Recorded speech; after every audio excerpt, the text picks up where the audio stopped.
시청자 여러분 안녕하십니까? 지방자치의 생생한 소식을 전하는 KLN 뉴스입니다. 첫 소식입니다. 오늘은 세계 노인학대 인식의 날입니다. 세계 노인복지 지표에 따르면 한국의 노인복지 수준은 조사 대상 96개국 중 60위로 하위권에 머물렀습니다. 노인학대 근절과 인권침해 방지를 위해 오늘 각 지자체에서는 다양한 행사가 펼쳐졌는데요. 전라북도에서는 노인학대 방지 세미나가 개최됐습니다. 유희광 기자입니다. 갈수록 노인학대가 늘어가고 있는 가운데 전라북도가 노인학대 행위와 인권침해 방지를 위해 발벗고 나섰습니다. 전북도는 이달 중으로 노인인권 실태 조사를 실시해 인권침해 사례에 대해서는 강력한 행정조치를 취하기로 했습니다. 노인인권 실태 조사는 도내 노인생활시설 224개소를 대상으로 노인시설 종사자와 입소자에 대한 설문조사를 벌이게 됩니다. 조사 결과에 따라 노인보호 전문기관은 사례 판정 절차를 거쳐 시군구에 통보하고 경고, 업무정지 등의 행정조치를 취할 예정입니다. 이와 함께 도는 노인학대 발생을 최소화시키기 위해 지속적인 노인학대 예방대책 홍보는 물론 노인인권 교육을 실시하고 지자체 및 유관기관과 협력해 노인인권 침해 의심 사례에 관한 신고율을 높여나갈 방침입니다. 한편 도는 15일 세계 노인학대 인식의 날을 맞아 노인시설 종사자와 경찰 등 관계자 200여 명이 참석한 가운데 노인생활시설에서의 인권보호 및 학대 예방이라는 주제로 세미나를 열었습니다. 세미나에서는 지난해 노인 장기 요양시설을 대상으로 실시한 노인인권 실태조사 결과 발표 및 그에 따른 대응 방안 마련을 위한 시간을 가졌습니다. KLN 유희광입니다. 전라북도 점자도서관에서 시각장애인들을 위한 녹음도서 제작에 힘을 쏟고 있습니다.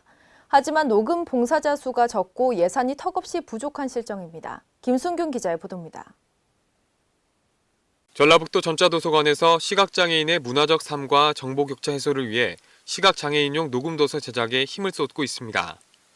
녹음도서는 점자책에 비해 효율성이 높고 편리해 시각장애인뿐만 아니라 일반 시민들도 많이 찾고 있는 실정입니다. 또한 단순히 장애인을 위해서만 제공되는 것이 아닌 노안이나 다양한 불편으로 장애를 가지고 있는 인원들에게까지 제공하고 있어 그 범위가 확대되고 있습니다. 하지만 녹음도서를 제작하기 위한 녹음봉사자 및 예산이 턱없이 부족한 상황입니다. 점자책도 제공은 되고 있지만 실제 녹음도서에 비해 읽는 속도도 느리고 점자책을 제작하는 것도 한 권당 거의 4개월 정도가 걸릴 정도로 비용이나 시간적으로도 비효율적인 부분이 많습니다. 이에 전라북도 점자도서관 협회에서는 녹음도서 제작을 위해 녹음봉사자 교육을 실시하는 한편 녹음봉사 인원도 지원받고 있습니다. 저희 전라북도 점자도서관에서는 시각장애인들의 독서 생활화와 또 우리 시각장애인과 비시각장애인의 정보격차 해소를 위해서 일반 인쇄체 도서를 시각장애인이 활용 가능하도록 녹음도서로 제작을 하고 있습니다.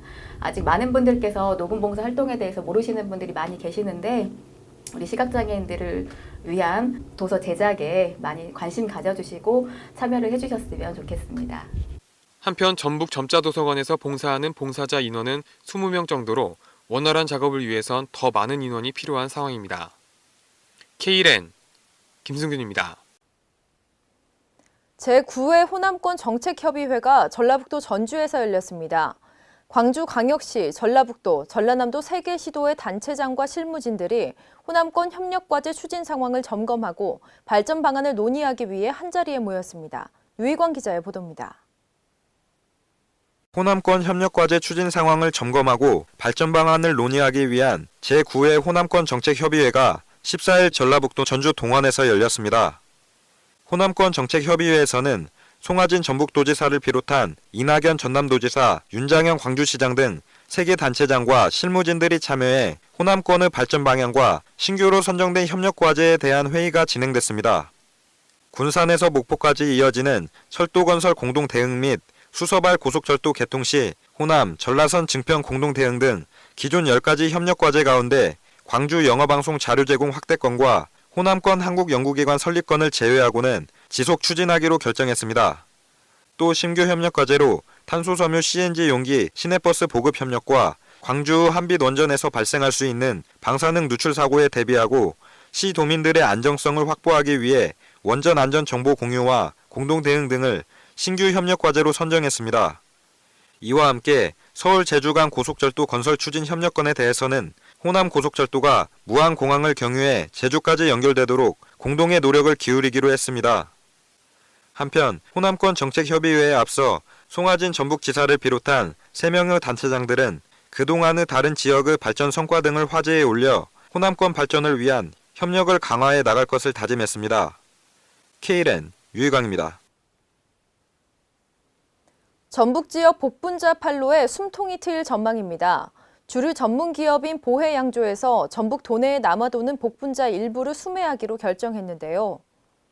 지난해 메르스 사태 경기 침체로 복분자를 제대로 팔지 못해 창고에 쌓인 복분자 135톤과 올해 생산되는 280톤, 총 415톤을 보혜양조에서 구매하기로 했습니다. 이에 복분자 생산 농가에 큰 힘이 될 것으로 보입니다. 이 밖에도 전북도는 복분자 재고를 처리하기 위해 복분자 사주기 운동을 전개하고 수도권 등 지역에서 대규모 홍보 판촉 활동을 벌일 예정입니다. 경기 침체로 기업 투자가 부진한 상황 속에서 전라북도 완주군의 테크노밸리 산업단지가 준공 1년여 만에 분양을 완료해 지역 경제에 활력을 불어넣고 있습니다. 준공 1년 6개월 만에 100% 분양을 완료한 완주 테크노밸리 산업단지가 활발한 기업 유치 및 공장 가동을 통해 경제 활성화의 중심지이자 전라북도의 새로운 성장 기반으로 자리매김하고 있습니다. 완주 테크노밸리 산단 1단계는 총 사업비 약 1,457억 원을 투자해 봉동읍 일대에 40만 평 규모로 조성됐습니다. 테크노밸리 산단 1단계에 유치된 기업은 LS 엠트론, 다산기공, 아시아 등 60개로 주로 자동차 및 트레일러, 금속 가공, 정밀기계, 탄소 소재 등 첨단 산업이 중심을 이루고 있습니다. 이에 완주군은 지역경제 활성화 및 고용 창출을 담당할 테크노밸리 산단 2단계 사업을 군정의 최우선 과제로 선정 추진할 예정입니다.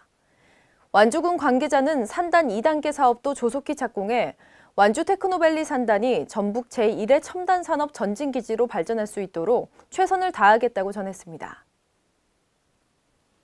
전라북도 전주시가 연간 1,000만 관광객이 방문하는 문화관광도시로 명성을 떨치는 반면 교통정보 시스템은 제대로 돼 있지 않아 시민들과 관광객들이 불편을 겪고 있습니다. 유일한 대중교통수단인 버스를 이용하는데 시내버스 어플의 부정확한 정보로 시민들이 버스를 놓치는 경우가 빈번하다고 합니다. 노후화된 단말기가 원인이라고 하는데요. 김승균 기자가 취재했습니다.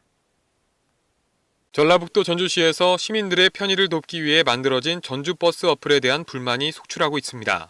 버스 어플은 시내버스 정류장에서 몇 분 후 어떤 버스가 도착하는지 알려주는 프로그램으로 사용자는 미리 기다릴 필요 없이 어플을 통해 시간을 확인한 후 효율적으로 움직일 수 있다는데 그 장점이 있습니다.